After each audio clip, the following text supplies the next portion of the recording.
आप इसकी कॉपी रख सकते हो। उसके बाद इसको लेटर जारी करने से पहले हमें कंपनी को, पूरी कंपनी को अपनी LOI पेश करनी पड़ती है ऑनलाइन। डिपार्टमेंट उसको उठाएगा और उसके बोल करेगा कारण कि आप अपनी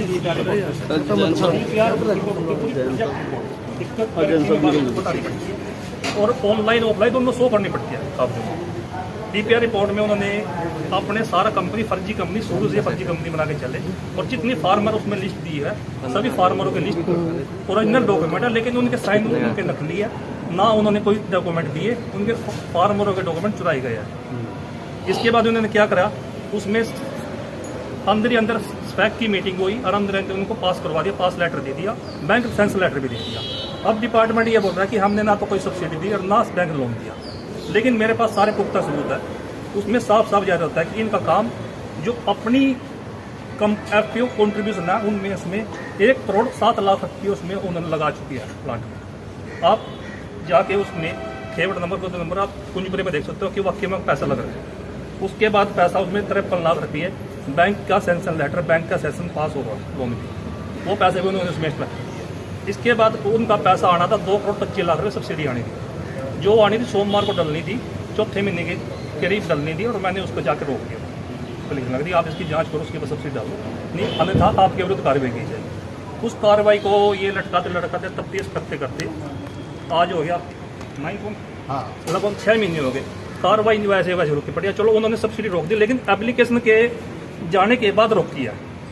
ये पूरा मामला है घोटाले का। घोटाला इससे बड़े बड़े घोटाले करके बैठे हैं। इसका मुख्य किरदार होता है हमारा DG अर्जुन सिंह सैनी और कुछ IPS अधिकारी सुमिता मिश्रा।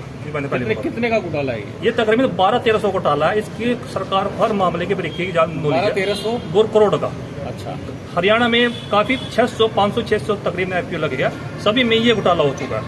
कुछ FPO कंपनी बना के छोड़ के चले भी गए, कुछ भाग भी गए, कुछ रनअप पर नहीं है। कोई भी FPO आज भी करनाल में, हरियाणा में कोई भी एक भी रनअप नहीं है। इसकी आप जांच अपने तरह से कर सकते हो। हमारा एक तरावड़ी में एक पकड़ा था, प्रो ग्रोवर नाम का कंपनी FPO 2020 में, उसका मुख्यमंत्री ने उद्घाटन किया था। उद्घाटन करने के बाद उनका कुल 1.5 दिन प्रोजेक्ट चला। उसके बाद उनकी मंशा, सूर्य से डायरेक्टर की मंशा ये थी इसको सब्सिडी प्राप्त करके और छोड़ के चले जाए, लेकिन उसके नाम अभी तक लोन चला हुआ जो फार्मरों का सिरा। तरावड़ी क्षेत्र के जो टमाटर के किसान थे, पदाना, संदीर, 7 गांवों के किसान थे, उनके कागज आज भी उस कंपनी में गिरवे रखे और बैंक में रखे हुए हैं कि उन्होंने सब्सिडी भी ली है और बैंक में कागज भी है। अपनी स्तर पर जांच कर सकते हो। तो सचिन जी एक बात बताओ कि आपने इस मुतल्लक जो है पुलिस में भी सूचना दी, अभी 3 दिन पहले आपने कुंजपुरा थाने के अंदर भी दी, तो उनका रवैया क्या रहा अभी तक? सर उनका रवैया सिर्फ वो है, मैं इसकी जांच के लगातार 1.5 साल से पीछे पड़ा हुआ था। उन्होंने मुझसे हर किस्म की सेटलमेंट करने की कोशिश की, लेकिन मैं उनको कोई दबाव में, कोई प्रेशर में नहीं है। उन्होंने मेरे खिलाफ अन्य थानों में अनेक मुकदमे दर्ज करवाए। संजीव जी, बिल्लू यादव जो है वो सामने आए हैं, जो कि जांच है चंडीगढ़ से यहाँ करनाल आए, तो उनका कहना है कि कोई भी किसी प्रकार का घोटाला नहीं किया गया। अगर कोई किसी ने डॉक्यूमेंट फर्जी यूज किए हैं तो उनकी जांच 1 महीने में वो कर लेंगे। उन्होंने कहा कि कोई भी ऐसा घोटाला नहीं हुआ। इसके पहले मैंने यह जांच चौथे महीने शुरू करवाई थी। इसके अंदर मैंने 3 ऑफिसर बदलवा दिए जांच के लिए। जो सा भी ऑफिसर आए, इससे पहले सुधीर यादव ऑफिसर आए, तो उन्होंने जांच गोड़ मोड़ बना के भेज दी। नाम ने कुछ दिया, ना उन्होंने कुछ दिया, फाइल बंद करो। मैंने उसकी जांच भी ऊपर डाली हुई है, उसके खिलाफ भी कोई जांच नहीं हुई अभी तक। ये इस बार बिल्लू यादव ने ये जांच कम से कम 2 महीने पहले पुरानी है। उसके साथ चले ना आज तक कोई पता आया कि आपकी जांच होगी या न होगी, हम कर रहे हैं नहीं कर रहे हैं, कुछ भी रास्ता नहीं दे रहे थे। आखिर मुझे इसकी एप्लीकेशन फार्मरों को जगा के, ये बड़े गाँव नेवल वगैरह गाँव को जगा के उनको थाने में लेके जाना पड़ा। मेरे पास तो और कोई रास्ता नहीं था। थाने में कितने लोग प्रभावित हुए? नो सर, थाने वाले बोल रहे हैं कि हम इसकी जांच डिपार्टमेंट के कंसल्टेशन के आधार पे करेंगे। अगर डिपार्टमेंट लिख के देगा कि वाकई में फर्जीवाड़ा हो तो हम इसके खिलाफ कार्रवाई करते हैं। इसमें कितने किसान प्रभावित हुए? इसमें कम से कम 226 किसान की सूची मेरे पास पड़ी है, जिनकी आप ले सकते हो। वो शेयर होल्डर भी और किसान सूची भी है। तो इसके अंदर कुछ ऐसे भी है कि जो मृत्यु को प्राप्त हो चुके हैं? हाँ सर, इसमें अंदर ऐसी ID उठाई हुआ है जो बड़े बुजुर्ग मर भी चुके हैं और यहाँ से विदेश में चले गए, उनकी ID उठाई। और कुछ ऐसी महिलाएं भी है सर, ज्यादातर महिलाओं की ID उठाई है। तो आपके खिलाफ कितने मुकदमे दर्ज हुए? मेरे खिलाफ तो अभी तक 2 सर मुकदमे दर्ज। कहाँ पे? कुंजपुर में भी लिखवा दिया, यहाँ पर सदर में भी लिखवा दिया। किस पे अपराध में? बस ऐसी ही भाई, हमसे परेशान करता है, मारा पीटी करता है। नाम क्या आपका? काम कौन सा आपका? मेरा फूस बड़ा सर। नाम क्या आपका? संजीव कुमार। संजीव जी, इसमें पॉलिटिकल लोग भी शामिल हैं? सर इसमें ऊपर से नीचे तक पॉलिटिकल लोग शामिल है। वो लगातार एक दूसरे को प्रेशर दे रहे हैं कि इस पर कार्रवाई, इसको रोको, कहीं से रोको। नहीं, तो एफपीओ के नाम पर जो गड़बड़ झाला चल रहा पूरे प्रदेश भर में सर 1200-1300 करोड़ घोटाला किस किस को पकड़ाएंगे? तो इसका मेन मास्टरमाइंड अर्जुन सैनी है। अर्जुन सिंह सैनी की बनाई हुई सारी कंपनी है। अर्जुन सिंह सैनी को उसकी रिपोर्ट ऊपर भी जाई हुई है, लेकिन मुख्यमंत्री हमारा उसके खिलाफ कोई कार्रवाई नहीं करे अभी तक। लगातार ये 1.5 साल से पेंडिंग पड़े ऐसे केस।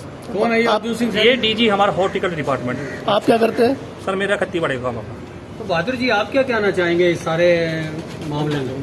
देखिए, जो केंद्र सरकार सहायता सब्सिडी के रूप में किसानों को देती है, उसका ये कुछ व्यापारी लोग मिसयूज कर रहे हैं किसानों के नाम पे, किसानों के फर्जी दस्तावेज लगा करके गलत तरीके से, और ये बड़े स्तर पे हो रहा है, हर जिला में हो रहा है। ये जो यहाँ करनाल में सामने आया है, ये जो कुजपुरा के लोग हैं, इन्होंने जो ये फार्मर प्रोड्यूसर कंपनी बनाई है, इसमें नकली की वो साइन करके और उनकी आइडिया चुरा के या जहाँ से भी अरेंज इन्होंने करी है। अब कई तरह के सीए का या कोई इनकी कंपनियों के नाम भी बीच में आ रहे हैं। वो कह रहे हैं हमने उनसे कराई। कुछ अधिकारी भी सामने आए थे, उन्होंने बयान दिया, तब तक कुछ नहीं हुआ। देखिए, इसमें सारे लेटर हमारे पास हैं, हम आपको लेटर की कॉपी भी दे देंगे। कब सब्सिडी जो सैंक्शन हुआ, कब बैंक से लोन, एसबीआई बैंक से लोन भी हुआ है, सारा कुछ ऑन रिकॉर्ड है। ये सारा डॉक्यूमेंट इन किसानों ने इकट्ठे करे हैं भागदौड़ करके, तब ये सारी परतें खुल रही हैं। वरना ये बड़ा घोटाला, एक ही कंपनी 4 से 5 करोड़ का एक ही कंपनी कर रही थी। ऐसी ऐसी सैकड़ों कंपनियां हैं जो ऊपर से हजारों करोड़ की सब्सिडी आती है, उसको खाते हैं ये लोग। जो किसान है, जरूरतमंद किसान है, उस तक नहीं पहुंचता पैसा। सारा पैसा जो व्यापारी और सरकार में बैठे लोग हैं और इनके चहेते सरकार के अधिकारी हैं, वो सारा ये चूना लगा रहे हैं। और किसानों की जो आइडिया या दूसरे इनके बोले बड़े किसान है, अनपढ़ किसान है, इनका गुमराह करके भी कुछ किसानों को बताया नहीं जाता। वो कहते हैं भाई किसी का पेंशन बंधवा देंगे, किसी का कुछ इस नाम पे, और उनकी आइडिया का यूज होता है करोड़ों करोड़ों की सब्सिडी खाने में। और बहुत से लोग, ये व्यापारी लोग हैं कि इनका खेती से कोई संबंध नहीं है, व्यापार करते हैं एग्रीकल्चर अलाइड बिजनेस से, कोई डेयरी का है, कोई और धंधों में जुड़े हुए हैं, औजारों का कार्य करते हैं। और जो सब्सिडी किसानों के लिए केंद्र सरकार भेजती है, उसको ये बिल्कुल चट करने का काम करते हैं हर साल कई करोड़ों की। तो एक मिनट, साइबर थाने में दिए कंप्लेंट? सर नहीं, इसके अंदर घोटाले, ये तो सिर्फ एफपीओ का घोटाला जिसमें ये कोई सब्सिडी खा के चले गए। लेकिन ये फॉर्म, ये तो फर्जी सर, ये व्यापारी लोग क्या काम करती है, इसके अंदर हवाले का पैसा घूम रहा है। एफपीओ कंपनी पे कोई जीएसटी नहीं है और कोई जांच नहीं है। ईडी को कंप्लेंट करो फिर आप। सर वो सर सारी कंप्लेंट कर देंगे और कर भी चुके हैं। इसके अंदर उन अर्जुन सैनी का पैसा घूम रहा है, एफपीओ पे कोई वो नहीं है। उसका जो अपना 2 नंबर का पैसे एफपीओ के थ्रू करके 1 नंबर में ले जाके अपने विदेश में जा लेता है। अब क्या आप क्या करने वाले हो? सर हम ईडी के पास भी जाएंगे, सीबीआई के पास जाएंगे, इनकी पूरी हरियाणा के पूरे ग्रुप की कंपनियां बनी, उनकी स्पेशल जांच करो। जी, जो कल का मामला क्या है, जो अमित अरोड़ा जो है आरोप लगा कि आपने उनको बंधक बनाया, मारपीट? सर वो मेरा मामला कुछ नहीं है, मैं तो सर मेरा कंप्लेंट का मामला, मैं तो कंप्लेंट की थी वो मुझ पर प्रेशर बढ़ाने के लिए ऐसे मामला दर्ज करवाया सर सदर थाने में। तो ऐसा है जी, वहाँ सैकड़ों किसान थे मौके पे हॉर्टिकल्चर के दफ्तर में, और जिन किसानों के साथ ये धोखाधड़ी हुआ है, उन किसानों ने उनसे बात करनी चाहिए थी। खाली संजीव का कोई वो रोल नहीं था, ये तो दूर था बेचारा। ये सारे किसान खड़े हैं, हम सदर थाने में जाकर अपनी गिरफ्तारी देंगे। हम कहते हैं सरकार से, प्रशासन से, करो गिरफ्तार।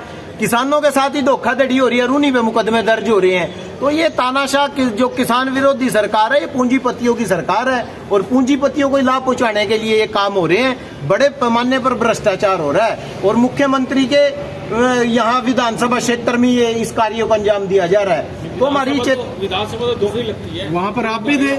ये सब रहते करनाल है, षड्यंत्र सारे करनाल में बैठ के, ये जो एसीओ वाले बड़े बड़े दफ्तर हैं, जो बड़े बड़े सीए डिग्री होल्डर लोग हैं, उन्होंने हायर कर रखे हैं, उनके माध्यम से घोटाले कर रहे हैं बोले बड़े किसानों के नाम पर। घोटाला उन्होंने करना है दूसरे किसी महकमे में करके, कि खेती बाड़ी और किसानी में क्यों ये लोग जा रहे हैं। खेती बाड़ी जो किसान कर रहे हैं, जिसको जरूरत है औजार की, कोई कोल्ड स्टोर की, उस तक कुछ भी पहुंच ही नहीं पा रहा है। ये सब व्यापारी लोग हैं, और भी आपके सामने ऐसे खुलासे होंगे करनाल में ही, जो डकार चुके हैं कई करोड़ों रुपए। जी, वो जो आरोप लगा रहा अरोड़ा, वो कहता है कि ये पार्टनरशिप करना चाहते थे कोल्ड स्टोर में, और वो कल वहाँ पर गए थे, इन्होंने जबरदस्ती बंधक बनाया। ये और किसान पार्टनरशिप नहीं होने के कारण जो है ना इस मुद्दे को उठाया देखिए, जा रहा है। अब उनको जेल के दरवाजे नजर आ रहे हैं, इसलिए अनाप शनाप आरोप लगा रहे हैं। ये किसान हैं, इन्होंने कोई पार्टनरशिप नहीं चाहिए, ये अपनी खेती बाड़ी करने वाले लोग हैं ये। तो अब तो वो अनाप शनाप गलत तरीके से इसको भाई को फंसाने की, लेकिन इसको अकेला ना मामला सोचें। बिना जांच के मामला दर्ज कर दिया इनके खिलाफ। वो दबाव है, सरकार के आदमी हैं, सरकार के आदमी हैं। सरकार के आदमी है, सरकार के दबाव में भाजपा के कुछ इसमें नेता भी शामिल हो जांच की सकते तो मांग करेंगे हैं। ना। अभी 2-4 दिन में देखना, जो पीछे पैसा डकार चुके हैं किसानों के नाम पर, काला धन को सफेद करने का ये सारा है। हवाला का कारोबार भी है। ये हवाला के जरिए भी इसमें जो ये फार्मर प्रोड्यूसर कंपनी बनाई जाती है, इसमें खेती बाड़ी ना कर करके काला धन, जो सरकार के भ्रष्ट अधिकारी और के सरकार के नेता जो गलत तरीके से भ्रष्टाचार करके जिन्होंने काला धन कमाया हुआ है, जिनके पास कैश के गोदाम भरे हैं, इन फार्मर प्रोड्यूसर कंपनियों के जरिए उसको ब्लैक से सफेद किया जा रहा है। अमित अरोड़ा कौन है, क्या इसके सब व्यापारी है कोई? नहीं सर, डायरेक्टर है इस कंपनी का। हाँ जी, इस कंपनी का मेन डायरेक्टर है, करता डायरेक्टर है वो। डायरेक्टर है सर। तो वही जो है फार्म हाउस लगा रहा है वहाँ पर, वही लगा रहा है, कुंजपुरा में लगा रहा है वो। कुंजपुरा वही लगा रहा है सर। वो इसी का अपनी विरोध कर रहे हैं आप। ऐसे अजी आंदोलन भी करेंगे और बड़े स्तर पे करेंगे। अगर न्याय नहीं मिला और इस तरह के भ्रष्टाचार बंद नहीं हुए, ये खाली करनाल में नहीं, पूरे हरियाणा में 1500 से 2000 करोड़ का घोटाला है। फार्मर प्रोड्यूसर कंपनी में अब तक जितना धन आया, किसानों की बजाय सारा व्यापारियों ने उसको यूटिलाइज करे है और अपने काले धन को भी सफेद करने का काम वो इन फार्मर प्रोड्यूसर कंपनियों के जरिए कर रहे हैं। मुख्यमंत्री को सारा मामले का पता है। वो लगभग 1.5 साल से इसी मामले को लटकाए पड़े हैं, इधर से उधर फाइल, दफ्तर के पास फाइल, सरकार के पास फाइल, लेकिन कोई कार्रवाई किसी अफसर के खिलाफ नहीं की। उल्टा ये फार्मरों के खिलाफ कार्रवाई शुरू कर दी उन्होंने।